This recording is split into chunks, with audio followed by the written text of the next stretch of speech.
Let's say that you are installing an engine that is completely different than the one that your car originally came with. And now the factory motor mounts aren't going to work.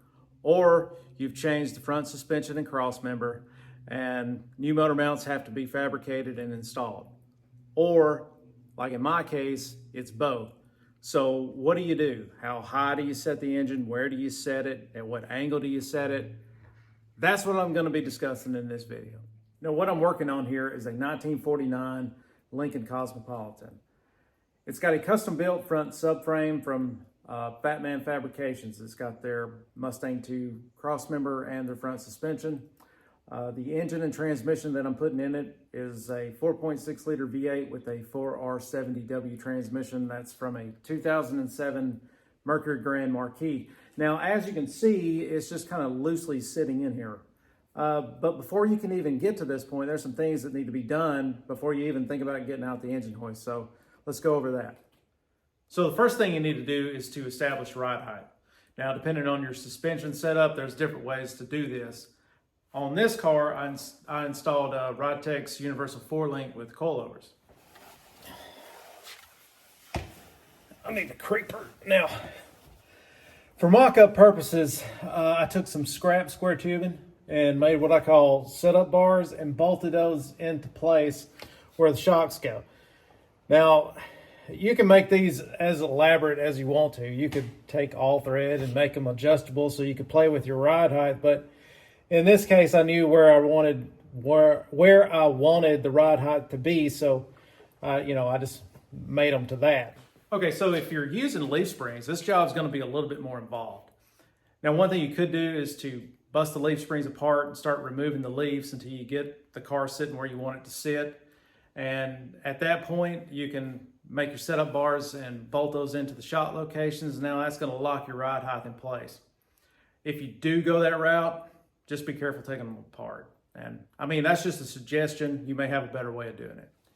Now, the same thing can be done on the front. Just make sure your coil spring is removed and build your setup bar and put it in place of the shock. Now, what Fat Man does is they actually give you this little piece of tubing that you can slide over the shaft of your shock. That's hard to say. Slide over the shaft of your shock, and it kind of acts as a stop. Once the car comes down and touches it, now the front is sitting at ride height. So that's what was done here. Okay, once you get the ride height established, the next thing you got to do is get it up off the ground.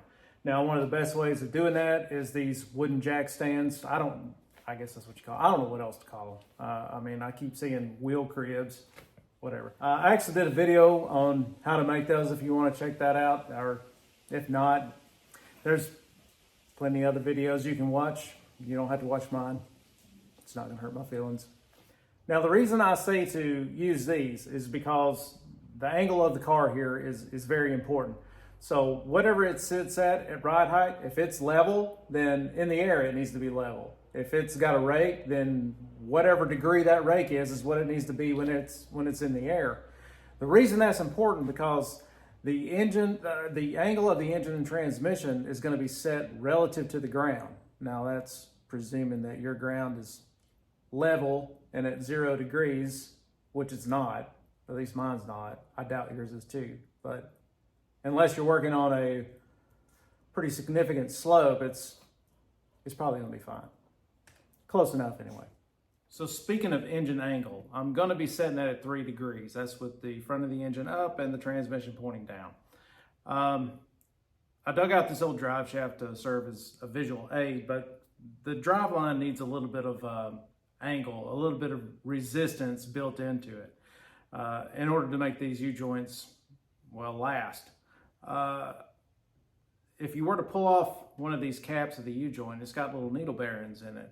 And when the U-joint has a little bit of resistance, it causes those needle bearings to spin and stay lubricated.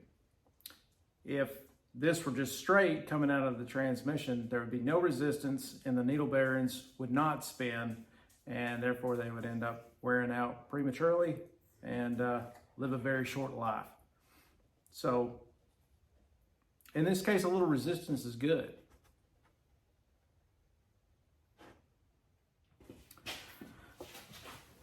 Okay, let's take a look at this intake. This is for a 302, 289 Ford. You can see that the carburetor base is angled. This is 3 degrees. 3 degrees is pretty much standard. Now, I have read that some of the Fords from the factory were as much as 5 degrees, but you know, I can't confirm that, so I don't really know. But regardless, 3 degrees has pretty much been the standard across all the manufacturers. So that's why I'm going with 3 degrees. So we've got our ride height established. We've got it in the air. We know what angle we're going to set our engine and transmission. Now at this point, we just need to get it in there. And the other questions are about to get answered, okay? So I think it's important to keep in mind that there's probably not going to be a perfect location. Instead, it's probably going to be a series of compromises.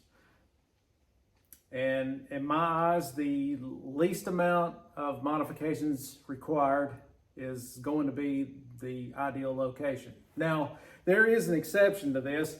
If you've got a dedicated track car where weight balance or weight transfer is important, then you need to put it where you need to put it to make that happen, to meet your goals. But that's not what we're dealing with here, okay? We're just dealing with a regular street car. And so the least amount of mods necessary to get it in there, that's what we're gonna do. Okay, so when you're putting it in, first thing you need to do is figure out a way to get it sitting stationary. I've got a floor jack under the transmission. And up front, if possible, I like to use wood. Now I've got a piece of pallet wood sitting under the oil pan. This particular engine, the oil pan is flat, so that works out really nice, and it allows it to sit parallel to the cross member, because I really doubt that this car is sitting level side to side. But you know, we're parallel, so we're good. Also, this thing is not centered. It's roughly, but it doesn't have to be dead nuts right now. I mean, I'm going to be shifting it around, so why waste the time of getting it exactly centered? Okay, next we need to work on our front to back placement. You can see the firewall has already been cut out. The reason that is the first engine I was going to run was a 351 Windsor with a AOD transmission. Now, a 351 has a front sump oil pan, so in order to clear the cross member, I had two options. I could either raise it up way high or scoot it far back. And I didn't want to raise it up, so I chose to scoot it back, which meant that the firewall was in the way and I had to cut it out for clearance. I did save that piece, so if at all possible, I'd like to weld it back in, but you know, I don't know. As we move forward with this, that may not be an option. Right now where it's sitting, the only issue is the dipstick tube. It would be in the way of putting that piece back in, but you know, I don't know what I'll do there yet, but I'll just make a mental note of it and let's move forward. Okay, so at the front, it looks like we've got plenty of room. You can see where the core support sits. Now that's one thing you need to be aware of on your project. You need to know where the core support sits, where the radiator sits. Does it sit behind the core support or does it sit inside of the core support? Most of the time, they sit behind it. But are you gonna have any clearance issues? Can you move the radiator forward into the core support some if you need to clear accessories? Or if that's not an option, do you need to move the engine further back? This is all stuff you need to think about. Oh, and also keep in mind, if you're running AC, you're gonna have an AC condenser, and that sits in front of the radiator. So if you need to move the radiator forward, you know, do you have room up here to do that? In some cases, like say a Chevy 2 Nova, for example, there's not very much room at all between the back of the grille and the front of the core support. So it's kind of tight getting an AC condenser in there. Okay, so I believe that most aftermarket radiators are between 2 to 3 inches thick, and most electric fans are between 1.5 inches to 2.5 thick. So that's a max thickness of 5.5 inches, which we've got plenty of room here. So right now, in our case, you know, if I need to slide it forward just a little bit, I've got room to do that. Now let's get the engine angle set. Now to do that, you're gonna need an angle finder. And what I'm using is this Fowler Mini Mag. It's a digital level. I've had this for a lot of years and it works great. The base of it is magnetic. The sides are magnetic. So it makes it really handy. But you need to find a level spot on the engine. I'm going to use the alternator bracket here. It runs parallel to the crankshaft, so that's what I'm going to use. And it just sticks right on there. If you can't find a level spot, what you can do is you can come off of the crank pulley. And you can actually run you a straight edge across the face of the crank pulley and then put your angle finder on that, and that'll give you your angle. So right now we are at 3.75 degrees with the transmission pointed down. So the transmission needs to come up just a little bit.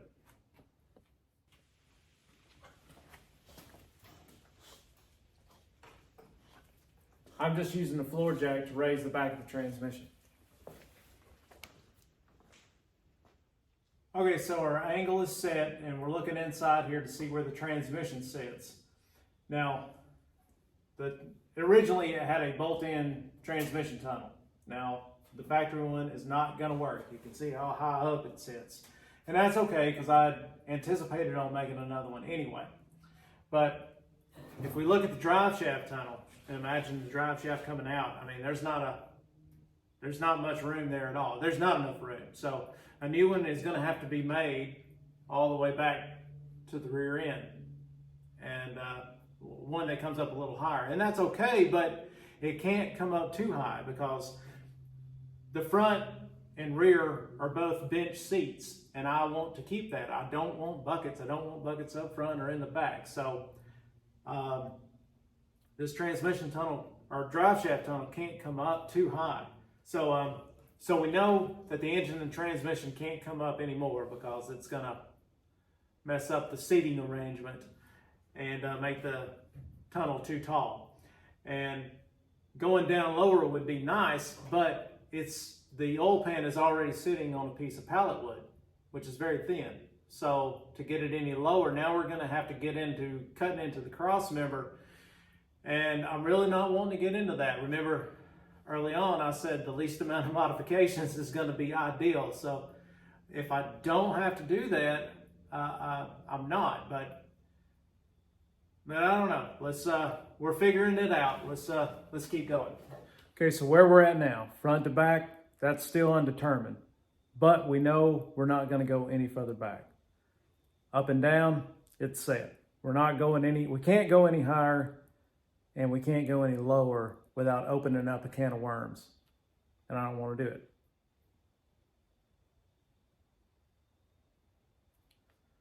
Steering.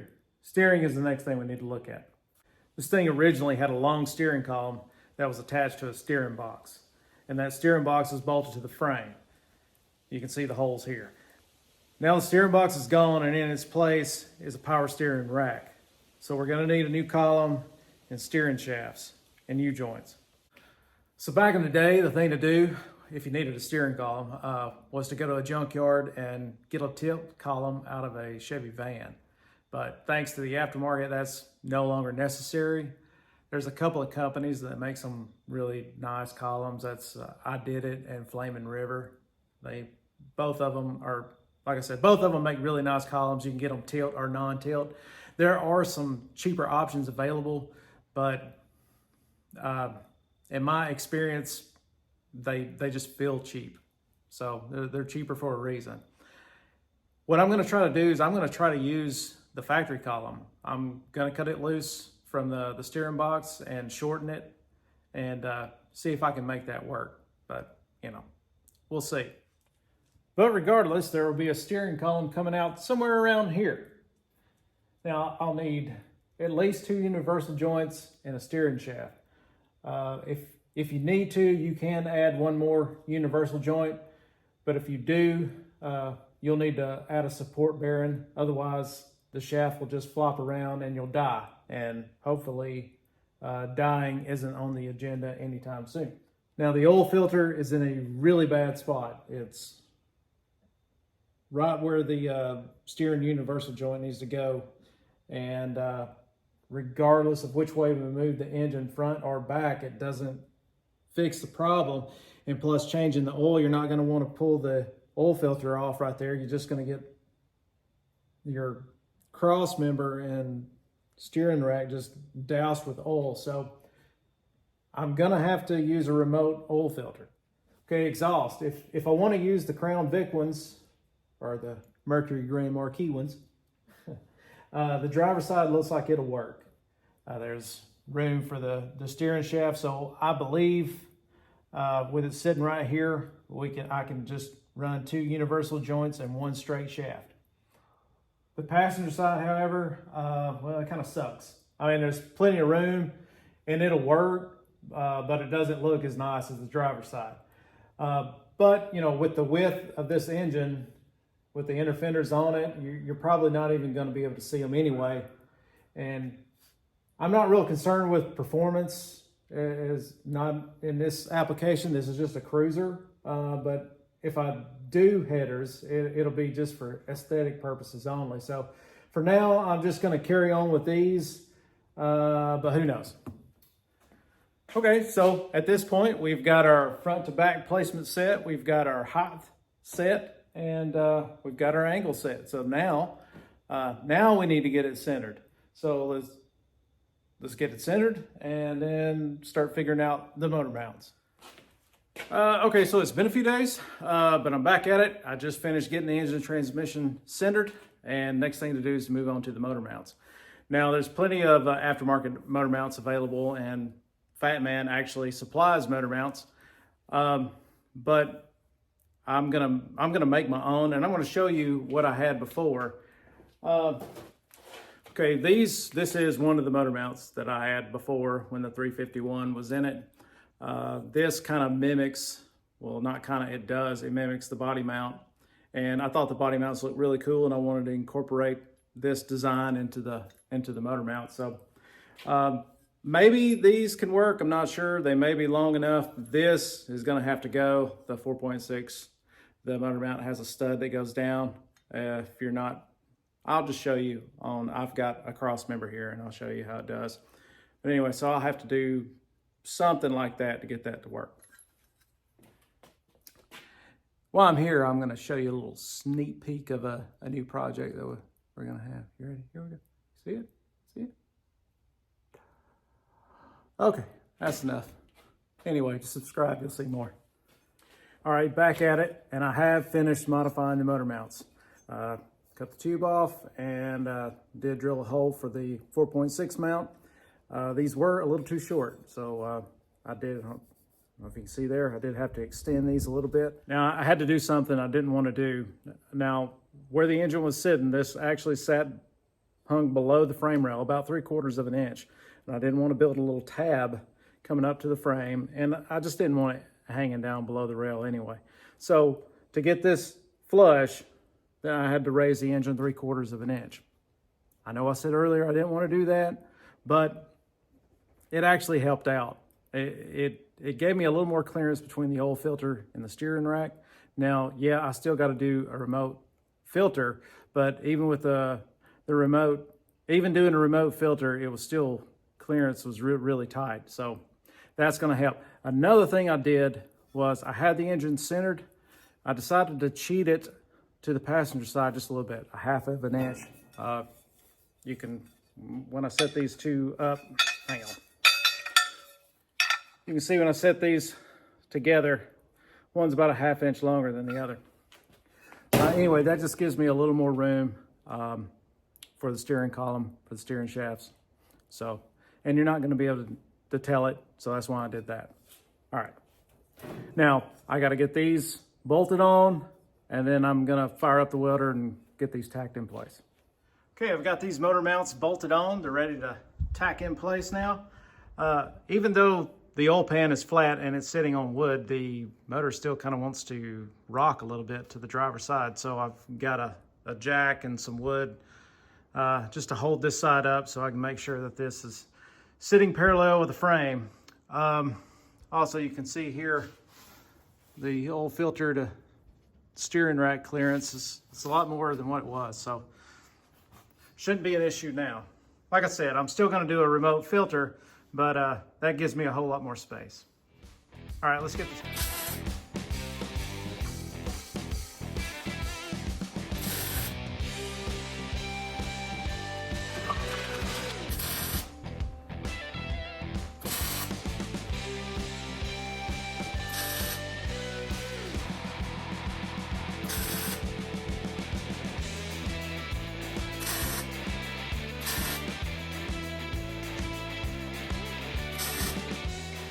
All right, these motor mounts are officially tacked in place.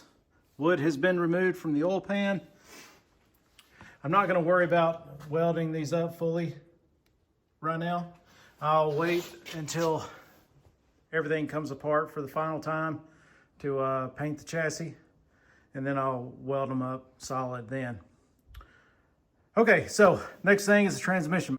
Now, Speedway motors, they've got quite a few universal transmission mount options, and they're pretty reasonably priced, especially whenever you go to figuring up, you know, material costs to make your own, and then plus the time to do it, blah, blah, blah, blah, blah. Anyway, I didn't go that route. Again, back when the 351 and AOD was in it, I had built a tubular X member for this car out of 1.5" welded seam tubing. And what I had left over is what I used to make the transmission mount with. So, you know, I didn't have any extra expense as far as materials go. This is the mount that I had made, which it wasn't done, but you know, it was just kind of tacked together. But I'm going to modify it and use it. Now the mounting part, I made it out of 1/8" plate, which is really too thin. I really should have made it out of 3/16", but it's not going to work for this application. See how it kind of steps up? Well, I don't need that. I need it to come flat off the piece of tubing. So that gives me an opportunity to cut this off and redo it. Now, I'm not using 3/16" plate. I would like to, but I went to the hardware store to get some steel lows. They didn't really have what I needed. I wanted a 3" wide piece, 1 foot long, and the shortest one they had was 3 foot, and I didn't need that much. So it was cheaper just to get a foot of 1/4" plate, which is what I got. So that's what I'll be using.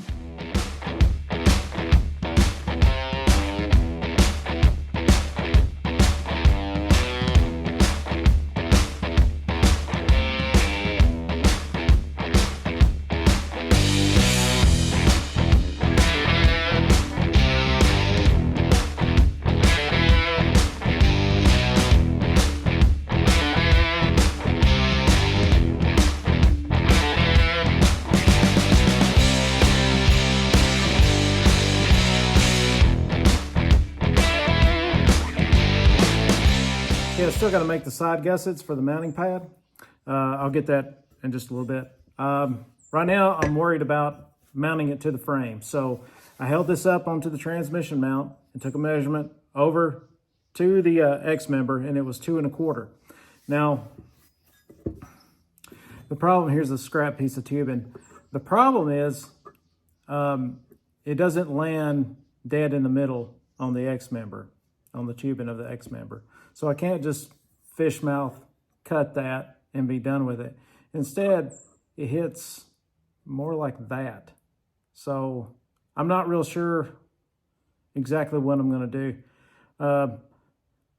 I am pretty sure that this is one of those situations where you can overthink it. And sometimes you just got to jump in there and start doing something and figure it out while you're in the middle of it. So that's what I'm going to do.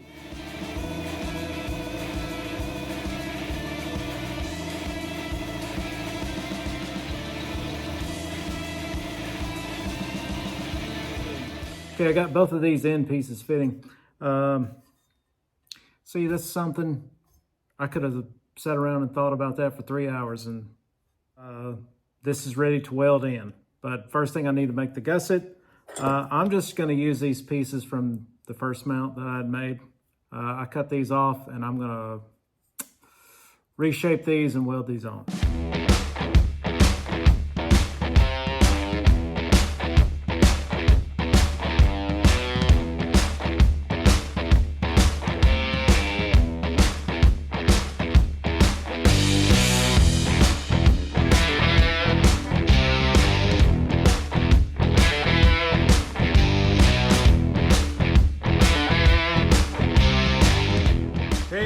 and transmission are officially mounted. Check it out. I did the same thing with this as I did the motor mounts. I just tacked it in place, and you know, again, whenever everything comes apart, it'll be much easier to weld it up solid then. All right, so that's it. I have no idea how long this video is, but it seems like it's gonna be pretty long. So if you stuck around the entire time, thanks for watching. I hope you got something from it. I hope you learned something. Yeah, there's a lot to it, but I mean, take your time, think about what you're doing. You'll figure it out. All right, so yeah, that's it. I'll see you in the next one. Don't forget to subscribe. Yeah, see you.